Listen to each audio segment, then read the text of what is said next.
నమస్తే ఫ్రెండ్స్. నేను మీకు ఈరోజు ఈ వీడియోలో ఈ 3 పప్పులు అండ్ పాలకూర అంటే మినప్పప్పు, పెసరపప్పు, శనగపప్పుతో ఈ వడలు సూపర్ టేస్టీగా ఉంటాయి. ఇందులో కొద్దిగా పాలకూర వేసుకోవాలి కానీ హెల్త్‌కి హెల్త్, టేస్ట్‌కి టేస్ట్. అండ్ చూడండి ఎంత సాఫ్ట్‌గా ఉడికినాయో. నేను చెప్పిన టిప్స్ అన్నీ ఫాలో అవుతూ మీరు చేశారంటే చాలా క్రిస్పీగా చేసుకొని ఎంజాయ్ చేసేయచ్చు. ఈవినింగ్ స్నాక్‌లోకి కానీ లేదా పప్పుచారులోకి అంచుకి కానీ సైడ్‌కి తినడానికి సూపర్ టేస్ట్ ఉంటాయి ఫ్రెండ్స్. సో లేట్ చేయకుండా వీడియోలోకి వెళ్ళి చూసేద్దాం ఇంకా. ఈ 3 పప్పులు అండ్ ఈ పాలకూర కాంబినేషన్‌లో నేనిప్పుడు వడలు చూపించబోతున్నాను.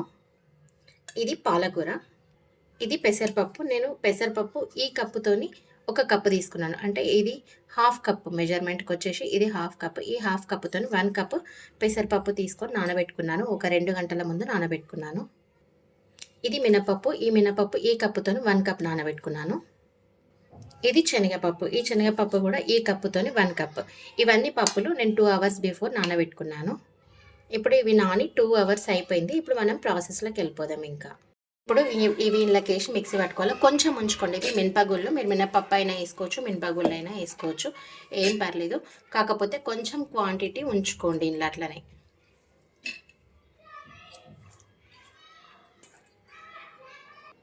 ఈ పెసరపప్పు కూడా కొద్దిగా ఉంచేసుకోండి. 3 పప్పులు కొద్దిగా ఇంత క్వాంటిటీ ఉంచుకోండి. ఎందుకంటే మనకు అక్కడక్కడ క్రిస్పీగా తగులుతాయి అన్నమాట. ఇట్లా కొద్దిగానైనా ఉంచుకోండి.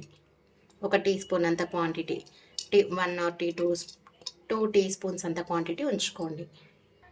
ఇప్పుడు ఈ శనగపప్పు కూడా అంతే, కొద్దిగా వేసుకొని మిక్సీ పట్టుకోండి. ఇంకొద్దిగా ఉంచేసుకోండి ఇందులోకి. ఈ పప్పు కూడా బరకగా పట్టుకోవాలి. బాగా మెత్తగా పట్టుకోవద్దు, కొంచెం బరకగానే పట్టుకోవాలి. శనగపప్పు ఇంత క్వాంటిటీ ఉంచుకున్నాను నేను. ఇప్పుడు ఒక 4-5 పచ్చిమిర్చిని ఇట్లా తుంచేసేసుకోండి. ఎందుకంటే ఇట్లనే డైరెక్ట్గా వేస్తే అవి అందులో పట్టవు కాబట్టి కట్ చేసి వేసుకోండి. ఇట్లా ముక్కలుగా కట్ చేసి వేసుకోవాలి. ఇప్పుడు ఇందులోకి మీ టేస్ట్కి సరిపడా సాల్ట్ వేసుకోండి. నేనైతే ఈ స్పూన్తో ఒక 1.5 టీ స్పూన్ వరకు వేసుకుంటున్నాను. ఇవి కొంచెం దొడ్డుగా పెద్దగా ఉన్నాయి కాబట్టి ఒక 4 వేసుకుంటున్నాను. ఒక చిన్న టీ స్పూన్తో 1 టీ స్పూన్ జీలకర్ర వేసుకోండి. 1 టీ స్పూన్ ధనియాలు వేసుకోండి. ఇప్పుడు ఇవి మంచిగా మిక్సీ పట్టేసుకోవాలి. అంటే మొత్తం పేస్ట్ లాగా కావద్దు, రవ్వలాగా బరకగా పట్టుకోవాలి. నేను చూపిస్తాను. పప్పు ఇప్పుడు మిక్సీ అయింది. పప్పు కన్సిస్టెన్సీ అనేది ఇట్లా ఉండాలి, రవ్వలాగా. అక్కడక్కడ పప్పులు ఉన్నా పర్లేదు. ఇంకా నేను నెక్స్ట్ ప్రాసెస్ చూపిస్తాను. ఇప్పుడు ఈ మిక్సీ పట్టుకున్న పప్పుని ఈ బౌల్లోకి వేసేసుకోండి. ఒక బౌల్లోకి ఇప్పుడు ఇట్లా మనం కొద్ది పప్పులు ఉంచుకున్నాం కదా, ఆ పప్పులు కూడా వేసేసుకోండి. ఇందులోకి అన్ని పప్పులు వేసేసుకోండి. ఇప్పుడు ఇందులోకి ఒకటి సన్నగా తరిగిన ఉల్లిగడ్డ వేసుకోండి. ఇట్లా పిసుకుతూ వేసుకోవాలి మంచిగా.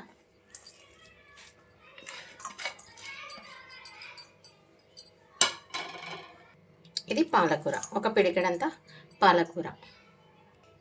ఇప్పుడు కరివేపాకు, కొత్తిమీర కూడా సన్నగా కట్ చేసి వేసుకోండి, మంచిగా కడిగేసి.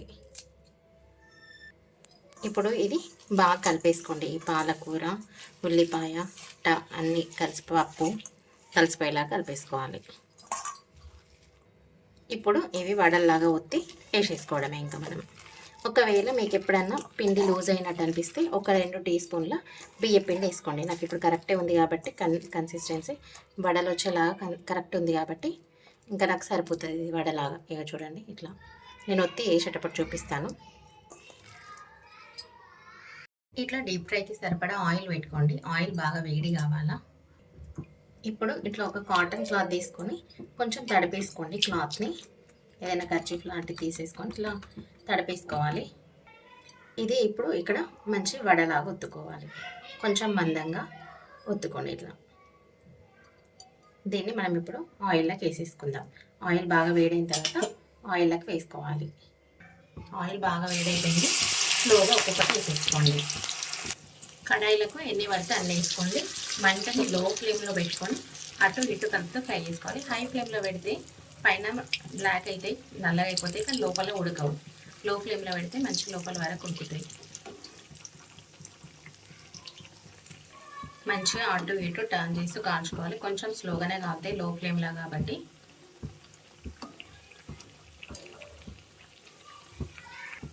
చూడండి మీ దగ్గర ఉన్న అన్ని వడలు కూడా ఈ కలర్ వచ్చేంత వరకు కూలించుకోవాలి.